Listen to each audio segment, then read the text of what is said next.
Agora a parte polêmica, né, do documentário, começando pelos fatais, bora. Segunda parte do documentário.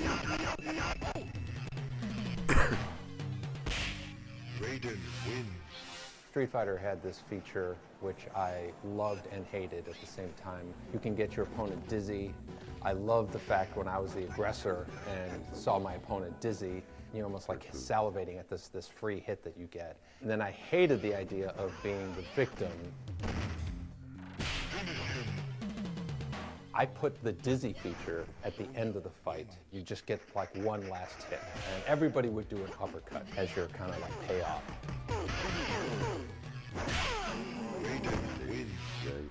We had a feature that we had dropped in the game where Shang Tsung, when he would defeat you, he would take a sword out and he would like cut your head off.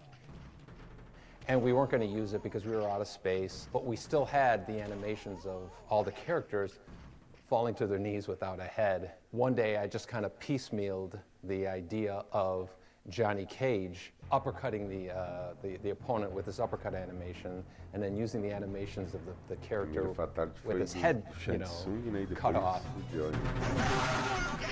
Johnny Cage wins. Flawless victory fatality. I showed it to John, I showed it to the rest of the team, and everybody lost their mind, and we have to do this. The fact that we gave the players the ability to actually perform this kind of death blow, this kind of killing move, was really the birth of that idea. Some people were kind of like saying, I don't think we can get away with, letting the player kill the other player. So we showed it to management, and they loved it. I was surprised that we could include the level of blood spattering around that we did. But of course, when I was working on Mortal Kombat, I had just come from Smash TV and Total Carnage. And so, the levels of blood spattering around the screen wasn't new to me. From that point on, it was, okay, now we got to think of fatalities for all the characters. Some of the later characters, we actually grabbed animations of them, Kano ripping the heart out, Sonya doing the kiss of death and all that. The spine rip was a suggestion from John Tobias, referencing the movie Predator, and he said, why don't we do what they did in Predator when you pull the head out? It's just like, it was just like, oh my God.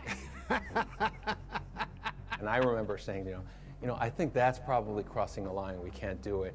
Again, once we mocked it up, put it into the game, there was no turning back. Everybody was just losing their mind. And if anything, I felt like there was a bit of encouragement coming from other folks, around the office, just because of the excitement that it drew from the players. Everybody had to see this. No one had ever seen somebody removing someone's spinal cord. It's interesting. It made it so much more emotional. It just like, you're just like, yeah! It's almost like that barbaric, primal emotion, like, yeah!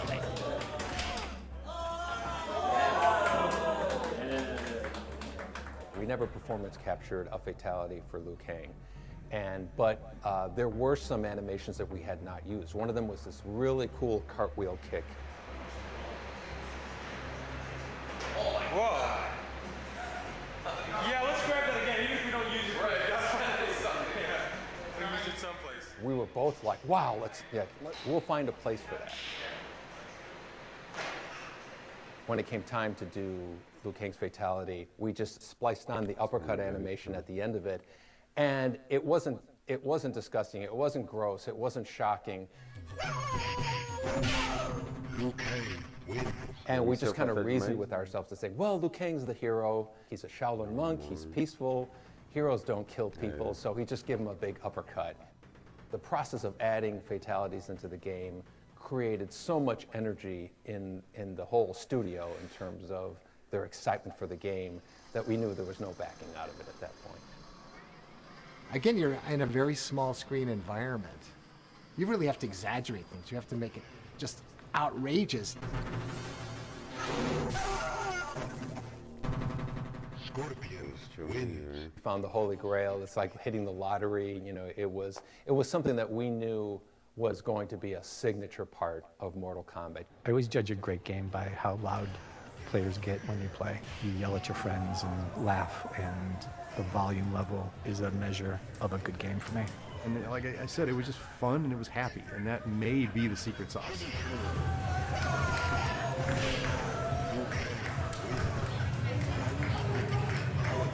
Again, when you see people playing the game and they're losing their minds and they're reacting to it, there's your fuel. Yeah. There's your fuel for the next, for the next year to do it. So.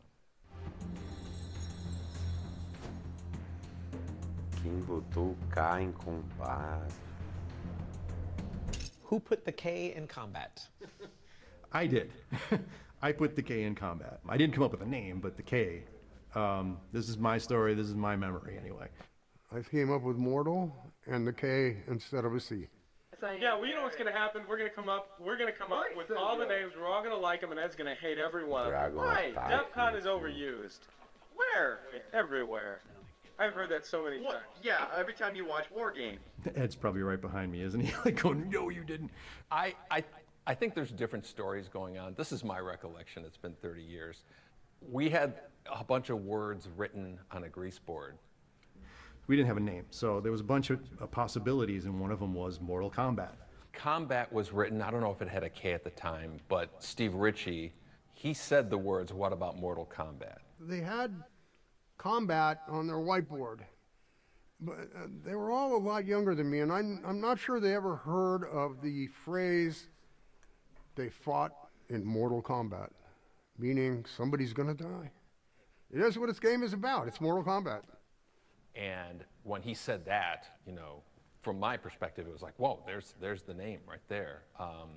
But I don't remember, do you remember where the K came from? Yeah, so, what I remember was that. And then I think we went to legal with that name, Mortal Kombat, with a C. And they came back and said no, because they couldn't trademark it. Because it was, I guess, a common term. I remember it was John Vogel, right, who wrote the K. Yeah, yeah. And in fact, he might have done that before that conversation with the legal department. As a joke, I was in the room with Ed, and as a joke, I changed the C to a K, and we were like laughing about it. Ha ha ha, that'd be funny, oh, it's so stupid. And then, so I said, all right, and I was putting it back to a C, and he goes, no, leave it, just leave the K. And so that's my memory as how it happened. No, it was me, because the C was like, I don't know, just look cooler with the K. That's my thoughts. And then I think we went back to legal and said, what about if it has a K? And then they went away, and then they came back and said, yes, you can. If you put a K on it, we can trademark it. Actually, John Vogel's involvement does ring a bell for me. I don't think I was enamored with the K. I thought it was goofy. And then when the realization hit that, well, if we change it with a K, we can use Mortal Kombat, it's like, oh, damn it. We're going to give it, like Vogel was right. Yeah. So whether you hate me or love me for it, now C's are now K's.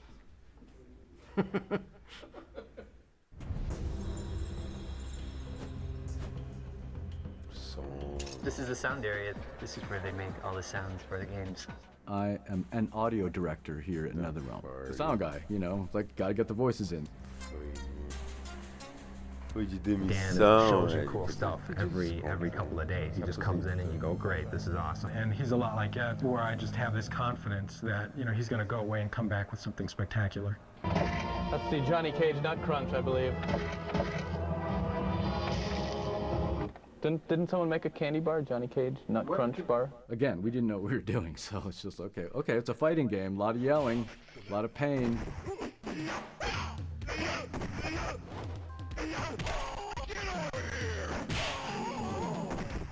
I don't think we had enough memory to record, okay, this is Scorpion's voice, this is Sub-Zero, so we just, like the men, we just mixed and matched. I think Sonya was the only female in the first one, so we had, obviously, a female voice for that, and that was hers.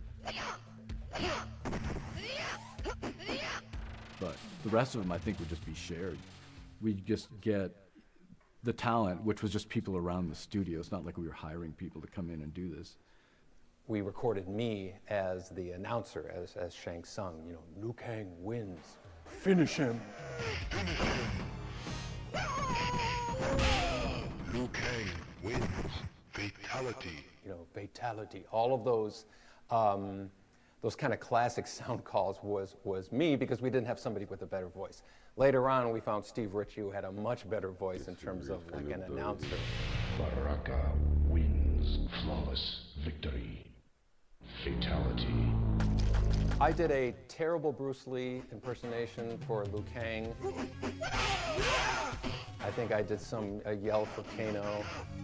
Kano wins. But I was also the voice of Scorpion, you know, yelling, "Get over here." Get over here! Excellent. Come here! I had worked with Dan Forden for many years at the time. I remember there was another sound guy who thought that was the stupidest thing in the world. And it kind of was, you know. Why would a ninja, you know, yell, "Get over here"? That's such like an American kind of thing.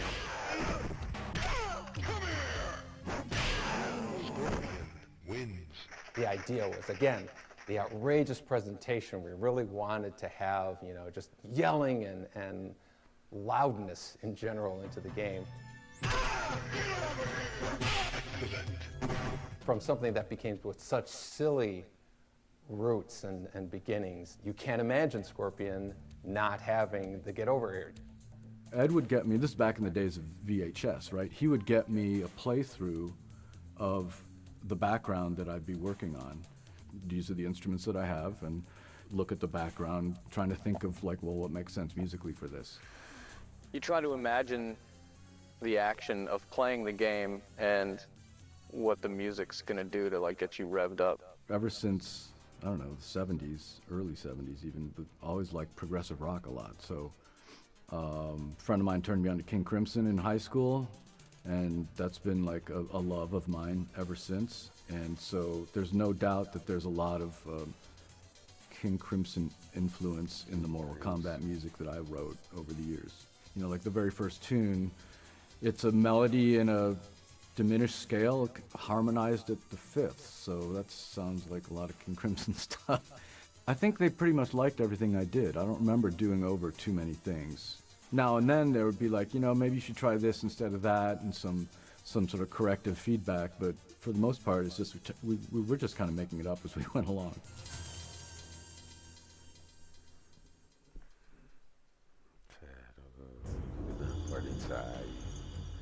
Primeiro teste público.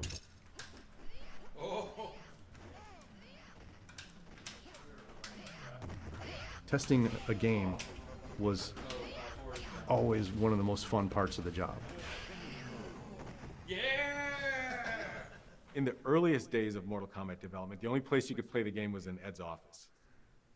I would play the game every day. Ed would call me in to try something out, but other people, you know, would walk by Ed's office and see what he was working on and come in and play the game. And it was very valuable feedback, because that feedback was coming from guys like Eugene and Mark Trammell and George Petro and, you know, a lot of the other developers in the office at the time. Eventually, we would put a game out in the hallway for anybody to play. And so we'd get pinball designers would come down and play the game. There were folks who worked in the factory would come back and they would play the game. And so we'd watch folks kind of play the game, and we'd take notes on sort of, you know, what the reactions were.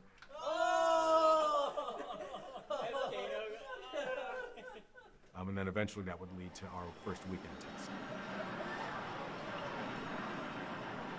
Testing the game in the arcade was such a critical part of determining what's working and what doesn't work. Being on test is like one of the best parts, one of the most exciting parts of doing an arcade game. Our first location test was a weekend test that we did, and that was done at an arcade called Times Square. It was a Friday night, so it was packed. The arcade was packed. And there was a crowd around the Street Fighter game. Street Fighter 2 was out at the time. And I just thought, there's no way these guys are coming over to play our game.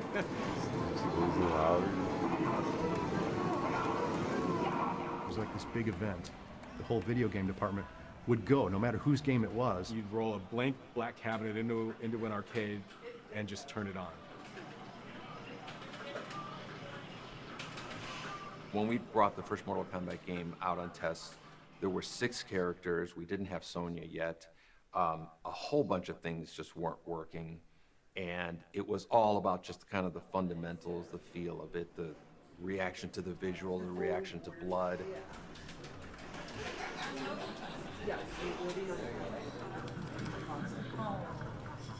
that rush, that reverie, or that destruction and devastation if something doesn't work out, you know, like, it's like, oh, we got to fix that, you know, and it hurts, you know, it feels bad. I remember watching the first player. He was one of the guys from the crowd walking over and looking at the attract mode and then dropping a token in and playing the game. And then I remember he walked over, tapped, fell on the shoulder, you know, called him over, and then the other guy came over, and then they played the game. And then slowly people migrated over.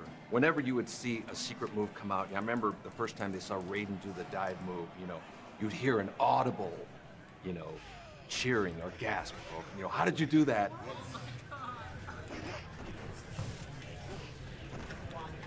Easily the most enjoyable part for me was seeing and hearing reactions from players. And at some point, Ed, I think, went in and he did a fatality. Kind of a thing, and then he walked away, you know. Like, now it's a big frenzy to figure out, like, how do you do that? How do you do that?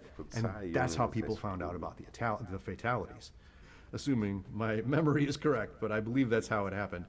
We would never perform fatalities in front of people because then someone's going to see you do it, right? Like, we wanted to launch the game and have people discover it naturally and organically. Testing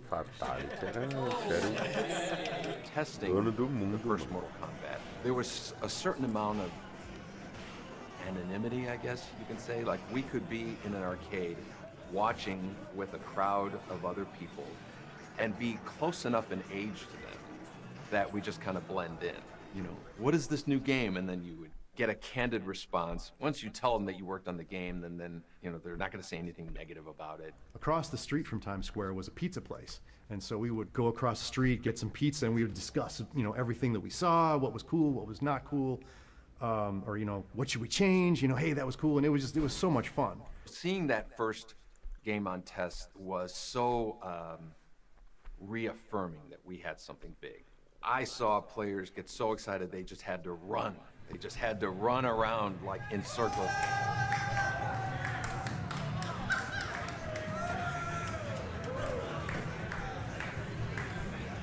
By the end of that night, we had a pack of players around our game, hooting and hollering and just having a, you know, a great time. Players that we saw first see the game on a Friday, we saw them the entire weekend. And I think at that point I thought, okay, we're gonna be okay.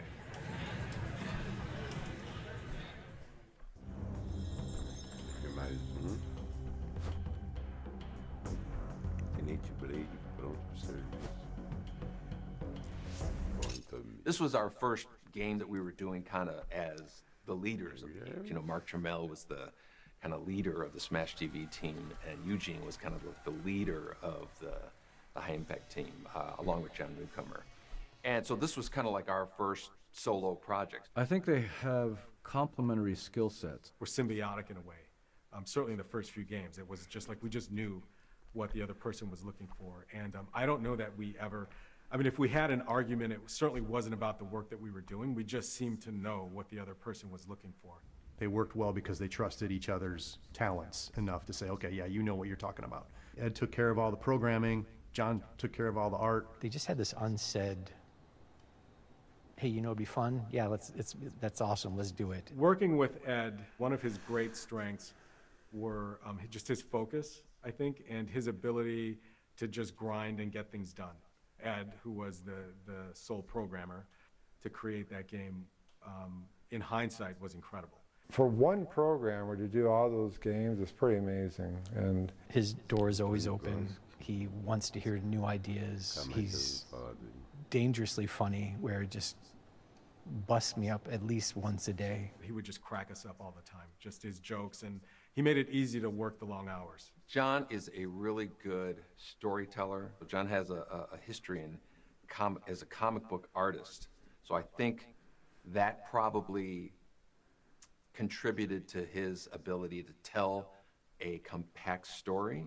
The only story we had was a little paragraph that would play underneath the character doing a kata, but that was enough to really intrigue players. You really gave a shit about it because of the backstory, because about the whole mythology that John Tobias had created you know, maybe not unlike WWF or something, almost like Star Wars in martial arts. The first game truly was like an expression of just who we were at the time. You know, we were in our early 20s, the stuff that we consumed growing up as kids, and we just threw it all into the game. There was nobody telling us what to do, how to do it. I think it was a great partnership, and I think, you know, what can you say? Success beyond belief. Conteúdo durante o desenvolvimento, animações para o movimento do personagem foram removidos por motivo de design, ritmo ou memória. A grande jogada de vendas.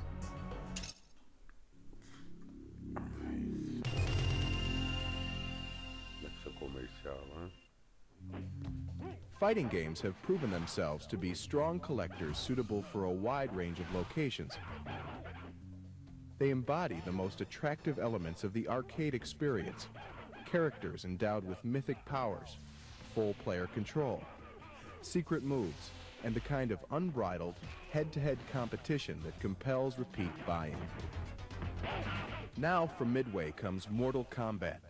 It captures the most popular elements of the fighting game and adds more control, more powerful characters, more depth, more secret moves, and advanced digitized graphics, delivering the most realistic fighting action available. Begin Mortal Kombat by choosing one of 7 characters, each boasting an arsenal of unique talents.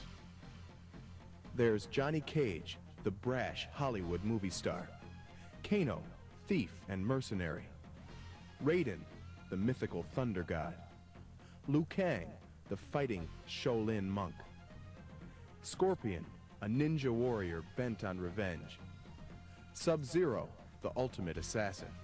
And Sonya, U.S. Special Forces soldier.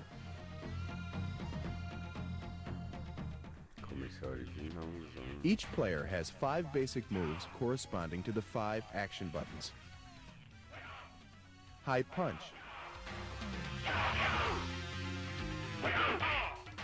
High kick.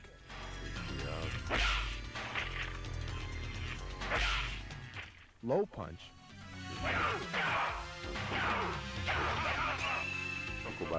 Low kick. And a block. Botão de defesa. É da hora esse. In addition to these moves, players will continue to discover new joystick button combinations. Each new technique provides another competitive edge.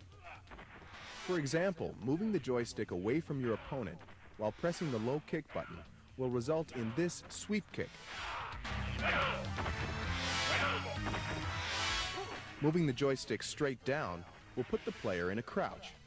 By then releasing the joystick and pressing low punch, you'll administer a devastating uppercut.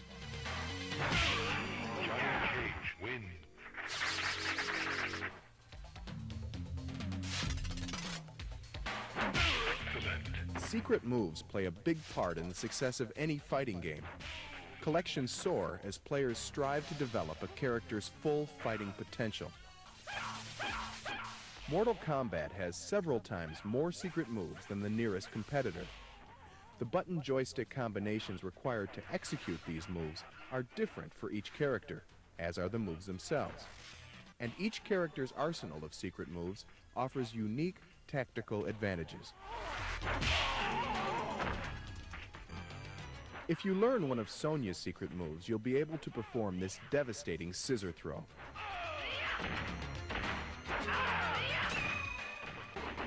Learning to activate Raiden's secret weapon lets you fire lightning bolts at your opponents. Raiden wins. Victory is achieved by winning 2 out of 3 rounds. Players losing a match will have to buy in to continue.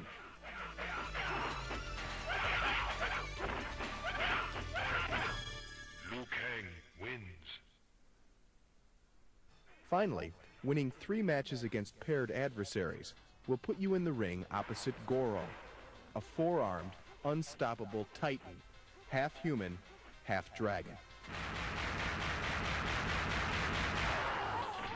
Should Goro be subdued, you'll engage the most deceptive, and powerful opponent of all, Shang Tsung, the bloodthirsty emperor capable of instantly becoming any fighter he chooses. Conquer Shang Tsung, and you will have joined unfrequented ranks, those who have battled all adversaries, yet survived. Test your might.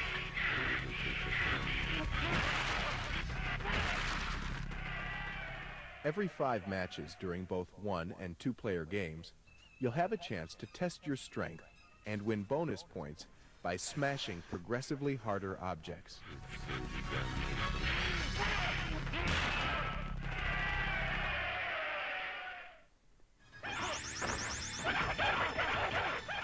Two-player mode allows true head-to-head combat. Players must rely on their fighting abilities, as well as a knowledge of their character's strengths, as they are matched against an opponent with different but equally lethal abilities. Each player selects a character and the match begins. The player losing the best-of-3 match will have the option of buying in to continue. The winning player will continue to play as long as he maintains a string of victories.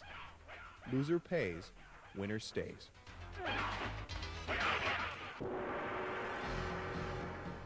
From a technical standpoint, operators will find even more to like. Mortal Kombat employs Midway's exclusive diagnostic package and a sensitive yet durable 8-way microswitch joystick. In addition, operators will want to be aware of a dip switch setting we've included, allowing them to temper the game to fit the requirements of a location. By simply flipping a switch on the CPU board, you're able to remove any depictions of blood that would otherwise appear in the game.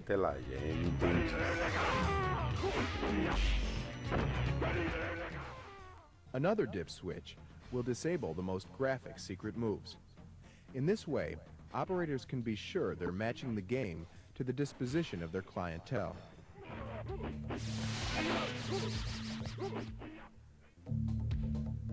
Mortal Kombat is quite simply the most complete video fighting game available.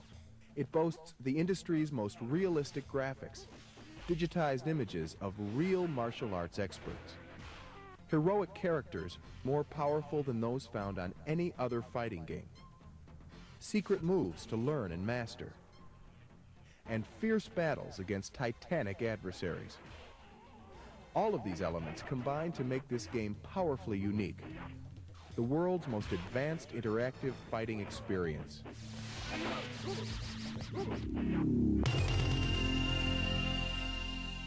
Comercial melhor que do MK Kama, né?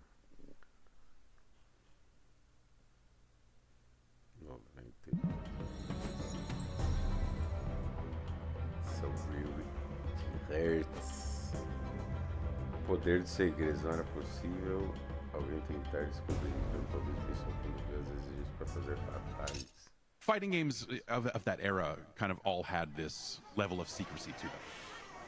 Mortal Kombat, I think, took that to a very extreme level. You had to guess like the moves and how to figure out the codes. I think Street Fighter did something like that, right? They didn't document any of the moves, so we took that same approach. I think not having a move list, there was so much to explore and you had no idea of what you were still missing. It was another thing, it built up so much mystique to the game. But then we kind of extended it, right, with the fatalities and whatnots.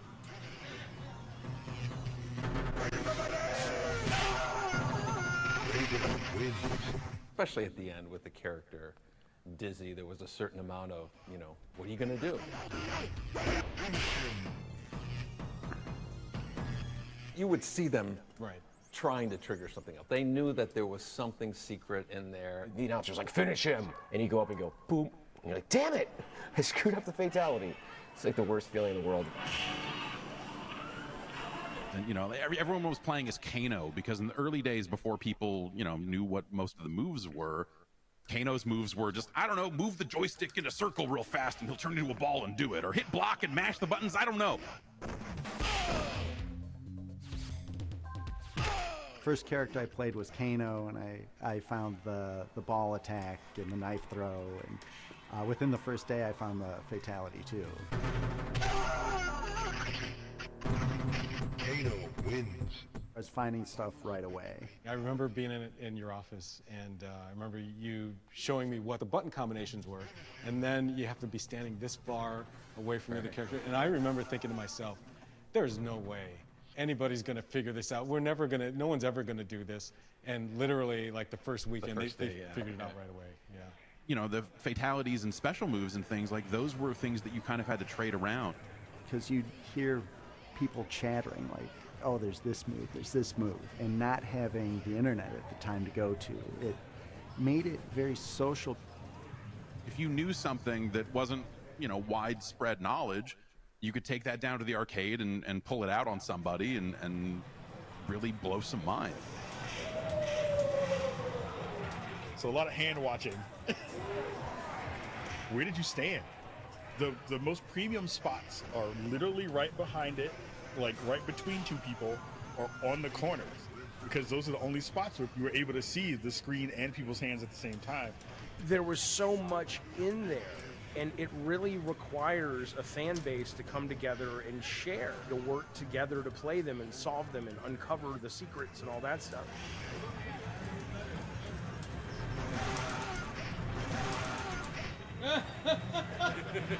I was always obsessed with those kinds of things. I was a big fan of Street Fighter, and there was this rumor that was not true, that there was a character in there called Sheng Long.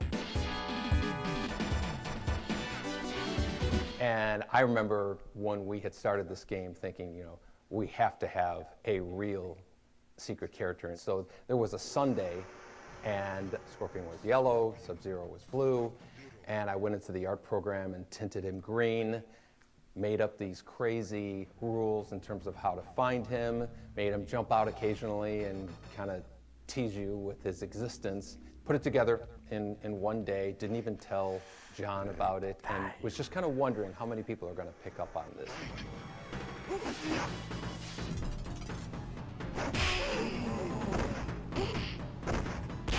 It became a bit of like a Bigfoot. Some people had sightings and some people didn't, because there was this one that was real and was rather difficult to find. It could give players a little bit of creative license to come up with something and say that they did see something else happening in the game.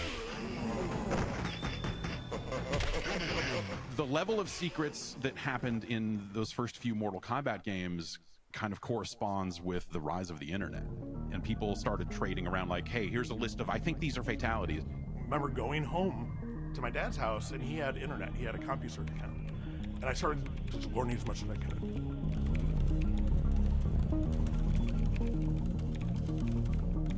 And I'm like, Dad, can I go back to the arcade? I want to try some of this stuff. I made it my mission to test all that stuff out. And that became my calling. We need to investigate. And I published my first FAQ, and it is the most inaccurate piece of junk that is available. It's like shameful, but it's where I started. And then, you know, all these urban legends about Ermac and all these other alleged characters that it's kind of like, you know, how the kids used to say back in the day, the negative worlds in Mario Brothers and Mario could go skiing. You know, it's that kind of like, you know, the kid equivalent of water cooler conversations. People would come up with lore, you know, Yeah, lies right. of, That's right. I did this and that happened, and everybody's, you know, and we just shut up.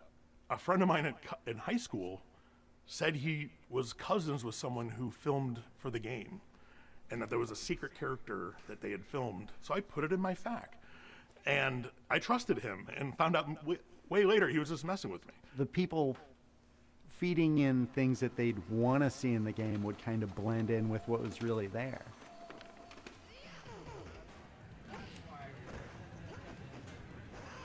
Sometimes you'd see a move and then it was gone. You'd be like, I swear this was in there. Did that really happen? Like, there was no way to capture it. A friend of mine, his little brother, was playing the game and told me about Kano's laser beam. Yeah, that's right.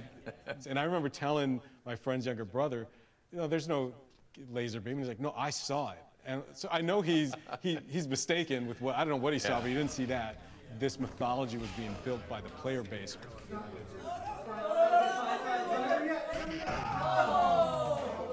I think we understood that pretty early on, and Ed, more than anybody, I think really took advantage of that and kind of messed with the players with hiding stuff in the game. Yeah, I remember somebody found one of Sonya's moves, and I foolishly changed it because I read it on a news group, you know, thinking, you know, I got the best of that. And they did some devious things to keep a lot of those things secret. I think there was a revision of Mortal Kombat 2 where they just arbitrarily changed all the fatalities because everyone figured them out too fast. And it's maybe the most devious and mean thing they've ever done. I remember thinking at that point, yeah, this internet thing has gotten, you can't defeat it. It's just too powerful. One of the fun things about going to an arcade was, you know, a lot of people didn't have the internet just yet. So people would show up with their copy of their FAQ. Once I was there and I saw someone with my guide, like my FAQ, and I was like, oh, where'd you get that? He's like, oh, the guy who wrote it sold it to me. And I was like, what do you mean sold it to you? I wrote it. We had a Mortal Kombat comic book that John drew, and we were the ones stuffing the envelopes, and we started writing messages to players. Sonya has a slide move, you know? She didn't have a slide move. Within a week, I was at, it was like Galen North or something arcade, and some guy was playing Sonya, just keep trying these things. And one of the guys said, you know, what are you looking for? And he goes, I'm looking for Sonya's slide move, you know? Poor guy was, but we were just adding fuel to that fire. Most of those secrets went unknown to me until much later in life when walkthroughs on YouTube became a thing, and I was like, whoa, I totally missed a lot of stuff in a lot of games. To us, secrets were basically replay value, and that was the most important thing for us. Having more to do with the game, having more to discover, more to enjoy. We love the idea of, you know, just this question mark over the game. You know, what else is in there that nobody else has found? And it just made the game that much more mysterious, right?